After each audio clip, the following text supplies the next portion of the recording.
பேரு வச்சே சோறு வச்சே அப்படின்னு ஒரு காமெடி இருக்கு. அது உங்களுக்குலாம் ஞாபகம் இருக்கும்னு நினைக்கிறேன். இன்னைக்கு நம்ம பேர் வைக்கிறத பத்தி தான் பேச போறோம். குழந்தை பொறந்ததுக்கு அப்புறமா தான் நம்ம பேர் வைப்போம். ஏன் பையனா பொண்ணான்னு தெரியணும், எந்த லெட்டர்ல ஆரம்பிக்கணும் அப்படிங்கிறதெல்லாம் ஜாதகம் பார்த்து ஒரு சிலர் வைப்பாங்க. ஸோ இந்த மாதிரி நிறைய விஷயங்களுக்காக குழந்தை பிறந்ததுக்கு அப்புறம் தான் பேர் வைக்க முடியும். ஆனா பிசினஸ் அந்த மாதிரி கிடையாது. பிசினஸ் என்ன பிசினஸ் ஆரம்பிக்க போறோம், எங்க ஆரம்பிக்க போறோம் எல்லாமே நமக்கு தெரியும். ஸோ முன்னாடியே பிளானிங் ஸ்டேஜ்லயே வந்துட்டு அதோட நேம், நம்மளோட ட்ரேடிங் ஸ்டைல் அதை வந்து நம்ம டிசைட் பண்ணணும். ட்ரேடிங் ஸ்டைலுங்கிறது உங்களோட பிராண்ட் நேம், உங்களோட பிஸ்னஸோட பிராண்ட் வந்துட்டு அங்கே தான் போய் நிற்க போகுது. ஸோ அது ரொம்ப ரொம்ப முக்கியம். இட்ஸ் நாட் வெறும் லோகோவோ ஒரு நேமோ அப்படிங்கிறது கிடையாது. அதுதான் உங்களோட ஐடென்டிட்டியே. இப்போ பெரிய பெரிய வெல் நோன் மார்க்ஸ் எல்லாம் இருக்கும், சொன்னாலே உங்களுக்கு தெரியும். கூகுள் அப்படிங்கிறது தெரியும், எல்லாருக்குமே உலகம் ஃபுல்லாக தெரியும். அந்த மாதிரி வெல் நோன் மார்க்ஸ் எல்லாம் இருக்கு. அந்த மாதிரி உங்களோட பிராண்டு பெருசா வரணும் அப்படின்னா ட்ரேட்மார்க்ஸை பத்தி நம்ம தெரிஞ்சுக்கணும். இன்னைக்கு நம்ம அந்த ட்ரேட்மார்க் பத்தி தான் நம்ம பார்க்க போறோம். இப்போ ட்ரேட்மார்க் என்ன அப்படின்னா நம்மளோட ட்ரேடிங் ஸ்டைல், நம்மளோட நேம், பிராண்ட், லோகோ, சிம்பிள் எது வேணாலும் இருக்கலாம். ஆனா அது எப்படி இருக்கக்கூடாது அப்படிங்கிறத ஒரு 5 பாயிண்ட்ஸ் சொல்றேன். First point, it should not be a dictionary word.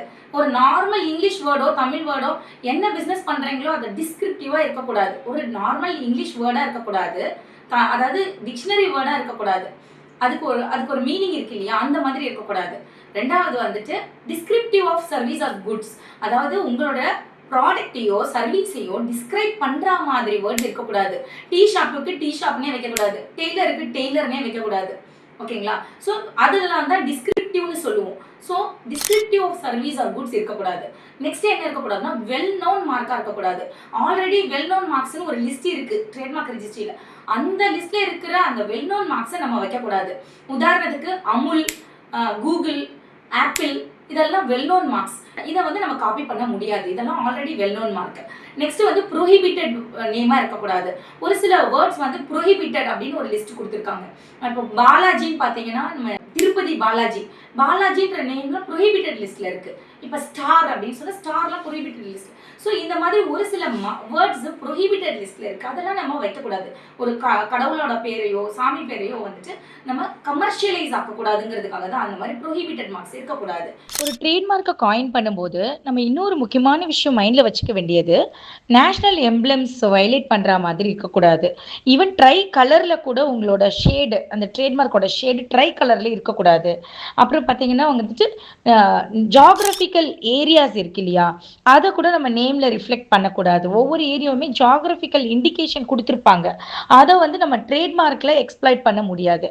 So geographical names இருக்கக்கூடாது, national emblems, national symbols, national லீடர்ஸோட நேம் இதெல்லாம் வந்துட்டு ட்ரேட்மார்க்கில் வரக்கூடாது. நெக்ஸ்ட் என்ன அப்படின்னு பார்த்தீங்கன்னா எக்ஸிஸ்டிங் மார்க், ஆல்ரெடி ஒருத்தங்க பேர் வச்சு பிஸ்னஸ் பண்ணிட்டு இருக்கும்போது அதே நேமை நம்ம காப்பி பண்ணக்கூடாது. ஸோ இந்த 5 மார்க்கும் உங்களுக்கு சாட்டிஸ்ஃபை ஆகுதா அப்படிங்கிறத பார்த்துக்கோங்க. நீங்கள் நேம் வைக்கும்போது இதை பார்த்து ப்ராப்பராக செக் பண்ணி ஃபைல் பண்ணாலே உங்களோட ட்ரேட்மார்க் அக்செப்ட் ஆகிடும். ஓகேங்களா? எனக்கு எதுக்குங்க ட்ரேட்மார்க், இதெல்லாம் எனக்கு சம்மந்தமே இல்லை அப்படின்னு சொல்லிட்டு என்னோட பேர் யூனிக்காக தான் இருக்குது, நான் வந்துட்டு ரொம்ப வருஷமாக வச்சுட்டு இருக்கேன் அப்படின்னா உங்களுக்கு சின்ன சின்ன பிரச்சனைகள் வரும். என்ன அப்படிங்கிறத தெரிஞ்சுக்கோங்க. ஃபர்ஸ்ட் இப்போ வந்துட்டு எக்ஸிஸ்டிங் மார்க் யூனிக்காக இல்லை அப்படின்னா, ஆல்ரெடி இருக்கிறது உங்களுக்கு தெரியாமலே பழைய பிஸ்னஸ் வேற யாரோ ஒரு பிஸ்னஸ் பண்ணிட்டு இருக்காங்க, அதை நீங்கள் உங்களுக்கு தெரியாமல் காப்பி பண்ணீங்க அப்படின்னா உங்களுக்கு சீஸ் அண்ட் டிசீஸ் நோட்டீஸ் அப்படின்னு ஒன்று அனுப்புவாங்க. அதாவது அவங்களோட பிஸ்னஸ், அவங்களோட குட்வில்ல நீங்கள் எக்ஸ்ப்ளாய்ட் பண்ணுறீங்க அப்படிங்கிற மாதிரி உங்களுக்கு நோட்டீஸ் வரும்.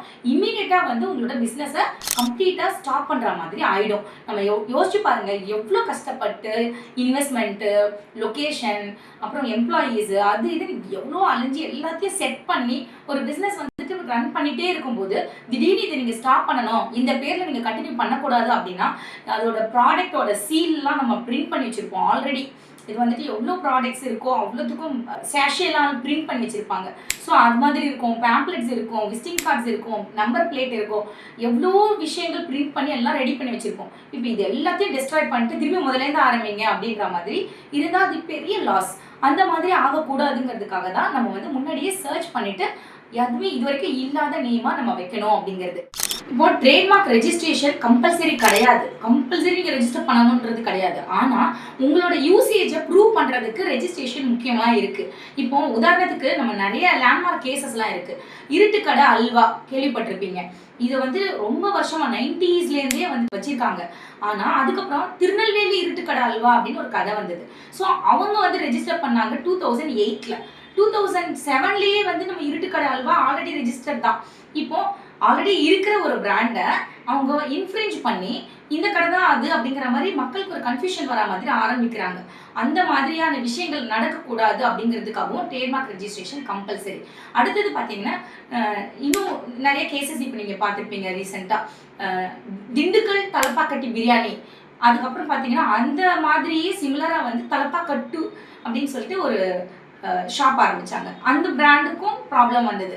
அதே மாதிரி சங்கீதா கீதம் இந்த டிஸ்பியூட்லாம் நீங்கள் கேள்விப்பட்டிருப்பீங்க.